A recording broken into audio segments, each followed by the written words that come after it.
اب کل جو آرمی چیف نے انٹریکشن کیا ہے اسلام آباد کے اندر مختلف اسٹوڈنٹس کے ساتھ، اس میں کچھ جو ہم نے آپ کو خبر آپ کے ساتھ شیئر کی تھی وہ زیادہ تر جو آئی ایس پی آر کی جانب سے پریس ریلیز آئی تھی وہ اس کی ڈیٹیلز تھی، لیکن غریدہ فاروقی صاحبہ اینکر پرسن جو ہے وہ اس تقریب میں وہاں پہ موجود بھی تھی، تو انہوں نے کچھ ٹویٹس کیے ہیں اور وہ جو وہاں پہ کیا کچھ ہوا ہے اس کی چند تفصیلات جو ہیں انہوں نے شیئر کی ہیں۔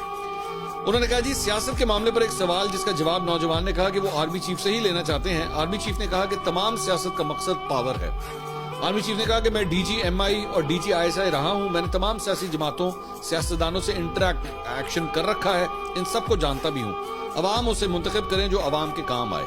ایک طالب علم کے سوال پر کہ آپ منتخب حکومتوں کو مدت کیوں نہیں پوری کرنے دیتے، آرمی چیف نے کہا کہ اگر کوئی ملک کے ٹکڑے کرنے لگا ہو، ملک کو بیچنے لگا ہو یا پھر اسے پھر بھی اسے 5 سالہ مدت پوری کرنے دی جائے۔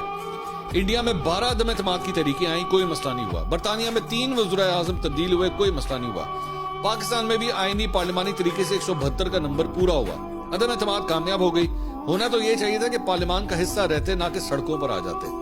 غیر جمہوری رویے سے جمہوریت مضبوط نہیں ہوتی۔ دوسری طرف کو چاہیے تھا اپنا 172 کا نمبر پورا کر لیتے، کیوں پورا نہیں کر سکے؟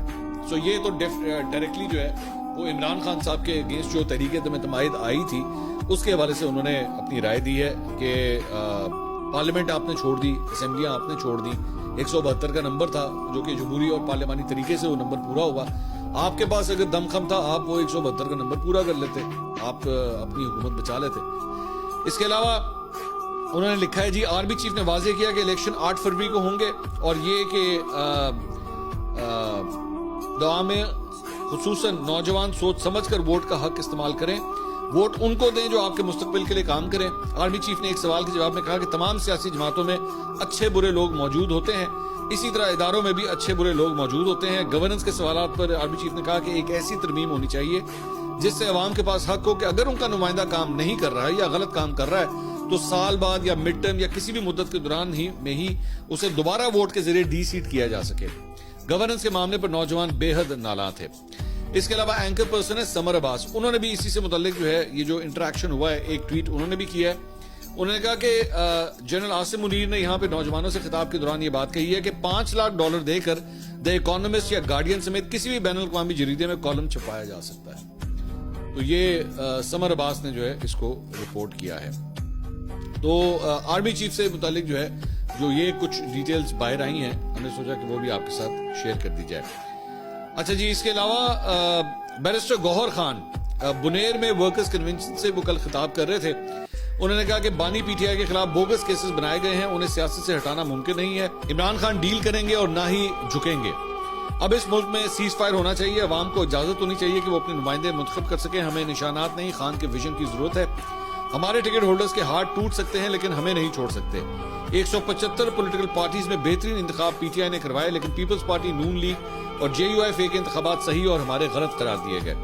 ہمارے نمائندوں کے کاغذات ٹیکنیکل بنیادوں پر مسترد کر دیے گئے، الیکشن نشان سے محروم رکھا گیا۔ مریم نواز ہمیشہ فریاد کرتی ہیں کہ ان کے بابا کے ساتھ زیادتی ہوئی، ان لوگوں کو عوام کی فکر نہیں۔ بلاول بھٹو کے منشور میں بھی کرپشن کے خلاف ایک لفظ نہیں۔ محمود خان نے بانی پی ٹی آئی کو دھوکہ دیا۔ عمران خان نے آج تک یہ مطالبہ نہیں کیا کہ ان کو جیل سے نکال دیا جائے، انہیں جیل میں بھی عوام کی فکر ہے۔ تو یہ گوہر صاحب جو ہے وہ یہ خطاب کر رہے تھے۔ اسد کیسر صاحب نے کل سوابی میں انتخابی جلسے سے خطاب کیا۔ انہوں نے کہا جی عمران خان نے مجھے 3 بار صدر پاکستان بنانے کی آفر کی تھی، میں نے صرف پروٹوکول کی وجہ سے صدر پاکستان کا عہدہ نہیں لیا، میں نے علاقے کی تعمیر اور ترقی کے لیے اسپیکرشپ کا عہدہ لیا۔ امریکہ نے عمران خان سے پاکستان میں اڈے مانگے تھے، واشنگٹن کا انکار کیا جس کی وجہ سے آج وہ جیل میں ہے۔ نواز شریف کی سلیکشن ہو چکی ہے۔ پرویز خٹک صاحب نے بھی خطاب کیا۔ انہوں نے یہ کہا کہ جی پی ٹی آئی کو خیبر پختونخوا کی بڑی جماعت میں نے بنایا، صوبے سے پی ٹی آئی کا صفایا بھی میں کروں گا۔ عمران خان دعویٰ کرتے ہیں کہ کسی کے جانے سے فرق نہیں پڑتا، انتخابات کے دن ثابت کروں گا میرے جانے سے کتنا فرق پڑا۔ شیر تیر کتاب والوں کو پختونخوا میں حکومت میں آنے کا کوئی حق نہیں۔